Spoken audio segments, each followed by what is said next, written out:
చేతులై channel friends ఎలా ఉన్నారు friends బాగున్నారా ఫ్రెండ్స్ ఈరోజు నేను వెజ్ నూడిల్స్ చేయబోతున్నా అది ఎలా ప్రిపేర్ చేయాలో మనం వీడియోలో చూద్దాం ఒక పెద్ద ప్యాకెట్ అయితే నూడిల్స్ తీసుకున్నా ఇంకా ఎగ్స్ ఒక 5 ఎగ్స్ తీసుకున్నా క్యాప్సికము ఒక 4 carrot 2 tomato sauce vinegar soya sauce chilli sauce ఇవన్నీ తీసుకున్నాను అన్నమాట. ఇప్పుడు మనము స్టార్ట్ చేద్దాం. ముందుగానే ఈ గిన్నెలో వాటర్ అయితే కాగబెట్టుకున్నాను. వీటిని విరగదీయకుండా ఇలాగనే వేసేసుకున్నాం. వాటర్ అయితే బాయిల్ అయిపోయాయి అన్నమాట. అట్లా వాటర్ వేడి అయినప్పుడు మనము వేసుకుంటే మంచిగా ఊడికిపోతాయి అన్నమాట. ఈ గిన్నె కూడా వేసేసుకున్నాం. వాటర్లో మునిగంత మనం కలిపేసుకోవాలి మొత్తము. కొంచెం వాటర్ పడతాయి. ఇది ఇంకొంచెం వాటర్ వేసుకుందాం. స్టవ్ని మనము హైలోనే పెట్టేసుకొనేసి ఉడకబెట్టుకోవాలి. ఇందులో సాల్ట్ వేసుకోవాలి. 1.5 స్పూన్ అయితే నేను సాల్ట్ తీసుకున్నా. మంచిగా ఉడికిపోవాలి, మనకి సాఫ్ట్గా అయిపోవాలి.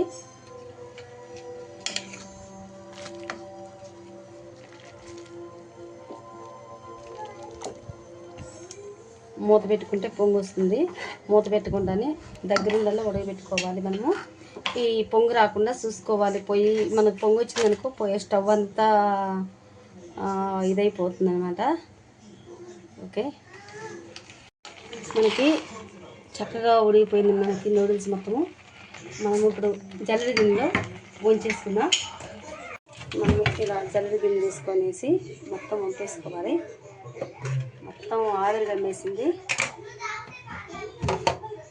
ఇందులో వాటర్తో చక్కగా కడగాలి. మనం జిగురంతా పోద్ది అనమాట. వాటర్ అంతా మనం ఇలా చేసుకుంటే మనకు జిగురంతా నూడిల్స్ కున్న కొంచెం జిగురుగా ఉంటుంది అనమాట. మనకు నూడిల్స్ ఇలా వాటర్ను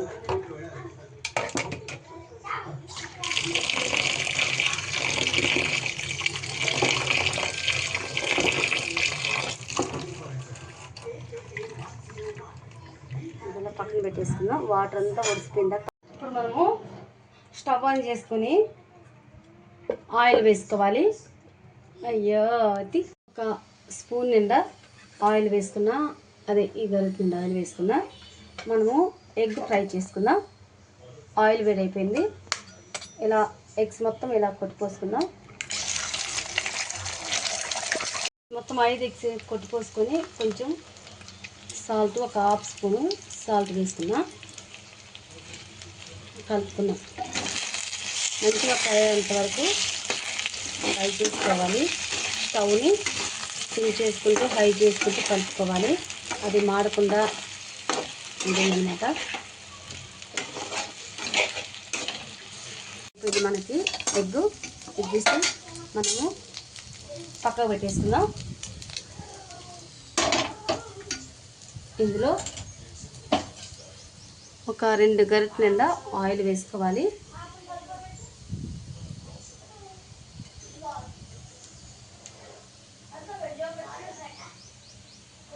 ఈ ఆయిల్ మనకి వేడైన తర్వాత ఇందులో చిన్నగా కట్ చేసుకున్న ఒక ఆనియన్, ఒక 6-7 పచ్చిమిర్చి తీసుకున్న ఇలా సీల్కలు చేసాను అనమాట. ఇది కూడా మంచి బ్రౌన్ కలర్ లాగా రావాలి. బ్రౌన్ కలర్ అంటే బ్రౌన్ కలర్ కాదు, మనకు హాఫ్ ఫ్రై అయిపోవాలన్నమాట. సగం ఫ్రై అయిపోతే సరిపోతుంది.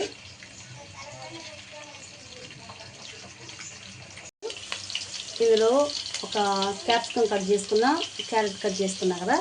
ఈ విధంగా మనకి ఆనియన్ ఫ్రై అయిన తర్వాత ఇందులో మనము కట్ చేసుకున్న క్యాప్సికమ్ క్యారెట్ వేసుకోవాలి. ఇందులోనే కొత్తిమీర కరివేపాకు వేసుకోవాలి. మంచిగా ఫ్రై అవ్వాలి అంటే మనకి టేస్ట్ రావాలి అంటే 1 స్పూన్ దాకా సాల్ట్ వేసుకోవాలి. మళ్ళీ అవసరమైతే మళ్ళీ మనం వేసుకోవాలి. ఒక్కసారిగా మనం వేసినట్టయితే తగ్గించడానికి కూడా మనకు కుదరదు. ఎక్కువగా ఫ్రై చేయొద్దు. ఒక ఇలా 5 నిమిషాలు మనకి ఇలా ఫ్రై అయితే సరిపోతుంది.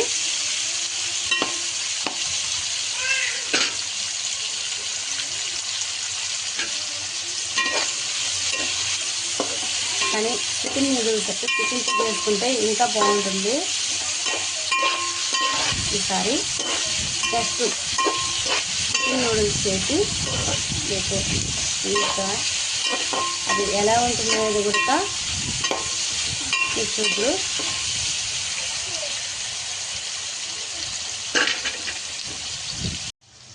ఒక మూత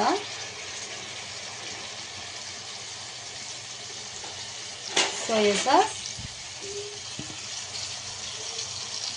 అదొక మూత,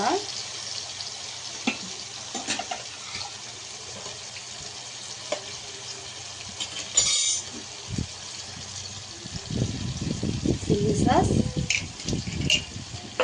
ఒక 2 మూతలు వేసుకున్నా,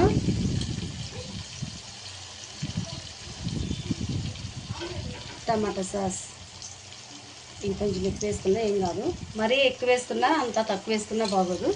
మనకి ఎంత వేసుకోవాలో అంతే వేసుకుంటే బాగుంటుంది. ఇందులో అల్లం వెల్లుల్లి పేస్ట్ కూడా వేస్తున్నా, కొంచెం ఒక స్పూన్ నిండు వేసాను. చక్కగా పచ్చివాసన పోయేంత వరకు మనం ఫ్రై చేసుకోవాలి. ఇందులో మనము ఎగ్ ఫ్రై చేసుకున్నాం.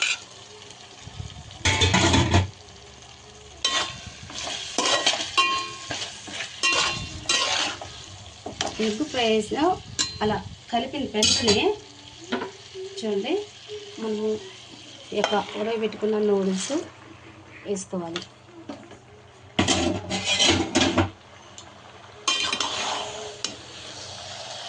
మనం సన్నీళ్ళతోటి ఇలా కడుక్కున్నట్లయితే మనకి నూడిల్స్ని దేనికి కానీ పళ్ళుగా అతుక్కోకుండా విడిపోతాయి అన్నమాట. చూడండి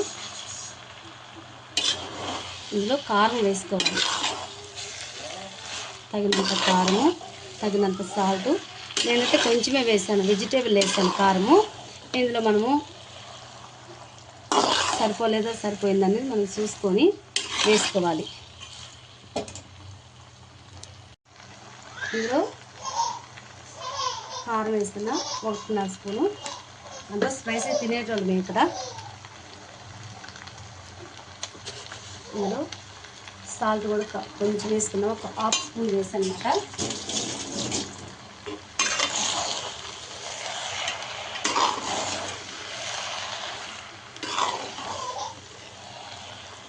రెడీ అయిపోయింది వెజ్ నూడిల్స్.